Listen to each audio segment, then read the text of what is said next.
Negara yang tidak memberdayakan peran perempuannya secara maksimal, sama saja seperti negara yang hanya berjalan dengan satu kaki saja. Dan faktanya memang ada negara atau tempat yang tidak memberdayakan peran perempuannya secara maksimal, bahkan tempat ini bisa dibilang merupakan tempat yang buruk untuk ditinggali oleh seorang perempuan. Saya Sabir Raira, dalam review buku The Moment of Life.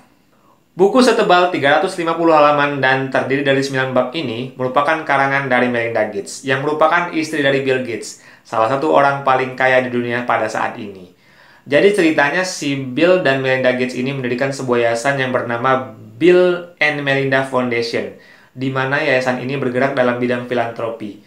Jadi buat kamu ketahui, filantropi itu merupakan suatu kegiatan yang bertujuan untuk membantu orang lain. Dalam hal ini, si Bill and Melinda Foundation ini bertujuan untuk membantu masyarakat miskin yang ada di seluruh dunia. Dalam buku ini, Melinda Gates bakalan bercerita dan berbagi pengalamannya di bidang filantropi, dan dia juga bakalan menyampaikan persepsi dia terkait dengan pemberdayaan perempuan yang menurut dia bakalan bisa membantu banget untuk mengatasi kemiskinan itu sendiri. Oke, saya akan mulai bahas bukunya. Jadi pada bab awal, Melinda Gates bakalan bercerita tentang hal apa aja sih yang telah membuat dia pada akhirnya rela menjerumuskan dirinya untuk masuk ke dalam bidang filantropi.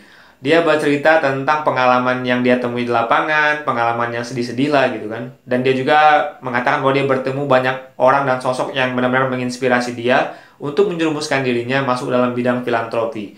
Dan di sini dia sebenarnya juga bercerita tentang beberapa hal tentang kehidupan dia dengan Bill Gates, gimana dia ketemu, gimana dia pada akhirnya punya anak dan segala macam, dan sampai akhirnya dia memutuskan untuk membangun yayasan Bill and Melinda Gates Foundation ini. Kemudian dia bercerita bahwa di awal-awal dia mendirikan Bill and Melinda Gates Foundation, dia pada akhirnya memulai sebuah program di mana program ini bertujuan untuk ibaratnya menurunkan angka kematian kelahiran bayi. Gitu. Jadi ceritanya kan penduduk miskin ini memiliki tingkat kematian kelahiran bayi yang sangat tinggi dan juga kematian ibunya juga gitu. Jadi kalau melahirkan kemungkinan ibu atau bayinya itu mati itu cukup tinggi di wilayah-wilayah miskin, dikarenakan mereka melakukan persalinan dengan sesuatu yang tidak safety dan juga dipenuhi dengan ibaratnya budaya-budaya dan juga mistis-mistis yang memang sebenarnya agak nggak masuk akal gitu kan, karena memang mereka tidak bagus secara pendidikan. Dan pada akhirnya si Melinda Gates ini cukup berhasil setelah dia masuk untuk memberikan penyuluhan-penyuluhan di berbagai tempat miskin gitu kan. Mereka berangsur-angsur bisa mengatasi atau mengurangi tingkat kematian kelahiran bayi atau kematian ibunya tadi. Nah, setelah dia melakukan hal itu, dia pada akhirnya agak sadar gitu kan. Ternyata salah satu hal yang bikin orang-orang miskin ini banyak yang tidak safe kelahirannya adalah karena memang faktor kesehatan yang diakibatkan ibaratnya orang tuanya atau ibunya itu keseringan melahirkan. Keseringan melahirkan membuat ibu-ibu ini tidak memiliki kesehatan yang baik, mereka sibuk ngurusin anak, terus mereka hamil lagi, mereka nggak terlalu sehat dan segala macam. Yang intinya dia baru sadar gitu kan. Salah satu hal yang bisa mengentasi kemiskinan itu adalah mengendalikan kelahiran. Jadi intinya idenya adalah jangan sampai orang-orang gara-gara kebanyakan anak, mereka kehabisan energi untuk merawat anaknya. Yang pada akhirnya mereka kesulitan untuk memberi makan anak-anaknya yang terlalu banyak tadi. Anaknya ada 11, mereka padahal pontang-panting cari kerja. Mereka nggak sanggup membiayai sekolah, ujung-ujungnya nggak sanggup membiayai segala macam. Mereka cuma sanggup untuk ngasih makan aja. Bahkan kadang-kadang nggak sanggup juga, karena anak-anaknya banyak banget gitu kan, kalau 11 sampai 11-an gitu kan. Dari sini si Melinda Gates akhirnya yayasannya ini mulai ibaratnya melakukan penyuluhan bahwa penting banget loh untuk mengendalikan kelahiran, yaitu dengan menggunakan alat-alat kontrasepsi yang memang tersedia dan juga aman digunakan. Sambil berjalannya campaign terkait keluarga berencana, jadi si Melinda Gates ini menemukan sebuah fakta. Jadi ternyata sebenarnya bagus setelah keluarga berencana ini berhasil dilakukan, kata dia kan. Memang orang-orang miskin itu ibaratnya agak mengurangi beban kerja mereka. Jadi yang tadinya anaknya 11, mereka harus pontang-panting, banting tulang segala macam. Kalau mereka bisa mengatur jumlah anaknya misalnya cuma 3, mereka bisa berfokus untuk memberikan yang terbaik untuk ketiga-tiganya gitu kan. Jadi nggak fokus terlalu banyak. Jadi mereka nggak kehabisan energi. Namun nyatanya walaupun mereka bisa fokus dengan 3 anaknya, dengan anak yang lebih sedikit gitu kan, nyatanya hal itu ibaratnya nggak bisa mengeluarkan orang-orang miskin ini dari kemiskinan itu sendiri. Karena salah satu hal yang memang bisa mengeluarkan mereka dari lingkaran miskin itu adalah pendidikan. Dan pendidikan cukup sulit didapatkan di wilayah-wilayah penduduk yang miskin tadi. Dan dari sini akhirnya yayasan mulai masuk ke area pendidikan. Mereka mulai mendorong untuk mengembangkan pendidikan di wilayah-wilayah miskin tadi. Yang mana ternyata nggak gampang juga gitu kan. Rupanya di banyak wilayah ada banyak sekali stigma-stigma yang berlaku di masyarakat yang sudah turun-temurun dari nenek moyangnya. Seperti stigma-stigma terkait dengan kasta, yang mana orang-orang yang kasta paling bawah itu dianggap yang nggak perlu dapat pendidikan gitu kan. Ada juga beberapa wilayah yang menganggap bahwa perempuan itu merupakan ibaratnya nggak diunggulkan untuk dapat pendidikan. Karena mereka menganggap perempuan itu tamat SD, umur 12, umur 13 sudah dinikahkan. Jadi yang fokus untuk cari duit atau untuk belajar itu adalah anak-anak lelaki.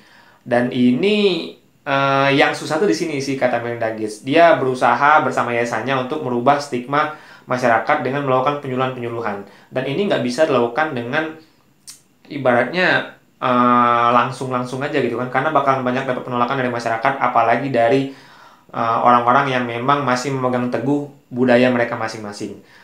Kemudian di bab selanjutnya, Melinda Gates mulai menyoroti sesuatu yang lebih spesifik lagi, itu terkait dengan wanita. Jadi di sini dia bercerita bahwa banyak negara miskin itu rupanya memang ibaratnya tidak memaksimalkan peranan wanitanya dalam pembangunan suatu negara. Jadi kata dia banyak negara-negara itu yang ibaratnya wanitanya itu hanya kerja wanitanya itu hanyalah di rumah tangga saja. Jadi kerjanya adalah ngurusin anak, ngurusin masak segala macam, ngurusin dapur segala macam, dan mereka benar-benar nggak kerja. Padahal mereka bisa dimanfaatkan untuk melakukan pekerjaan-pekerjaan yang bisa produktif gitu kan. Yang mana menurut Melinda Gates, pekerjaan-pekerjaan rumah itu kayak masak, ngurusin anak segala macem, memang sih hakikatnya dikerjakan oleh wanita gitu kan. Tetapi yang tidak baik menurut dia adalah karena jadinya cewek-cewek itu menjadi pekerja yang tidak dibayar gitu kan, dan mereka cenderung tidak dihargai gitu kan. Karena padahal katanya kerjanya capek kan, kerja kan 24 jam yang namanya di rumah kan, jadi ngurusin segala macam, masak, bahkan banyak juga negara yang ternyata ceweknya itu disuruh bertani juga. Jadi cowoknya ngerjain yang lain. Kalau bertani itu khusus kerjaan cewek, dan itu benar-benar menguras tenaga banget. Dan di sini Melinda Gates menyoroti banget gitu kan. Dia membandingkan. Dia akhirnya melakukan penyuluhan dan membandingkan. Rupanya ketika cewek-cewek itu bisa diarahkan untuk melakukan pekerjaan yang produktif di samping mengurus rumah tangga, jadi itu bakalan bagus banget. Idenya adalah gimana caranya agar pekerjaan rumah tangga ini bisa dibagi dua dengan si cowok, maksudnya jadi bapak dan ibu. Jadi bapak dan ibu sama-sama melakukan pekerjaan rumah, saling bantu-membantu, di mana akhirnya bapaknya bisa kerja juga mencari nafkah, dan ibunya juga bisa membantu mencari nafkah. Dan ini menurut dia bakalan produktif banget, karena di beberapa negara yang menerapkan hal seperti ini, negaranya bisa maju lebih cepat dibandingkan negara-negara yang hanya memanfaatkan wanitanya untuk pekerjaan rumah tangga saja.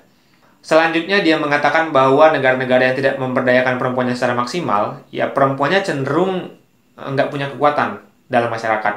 Mereka ya kerjanya di rumah aja, mereka nggak punya tabungan, mereka dianggap remeh, dianggap nggak bisa menghasilkan uang, sehingga hal ini bisa menyebabkan kekerasan pada perempuan yang cukup tinggi.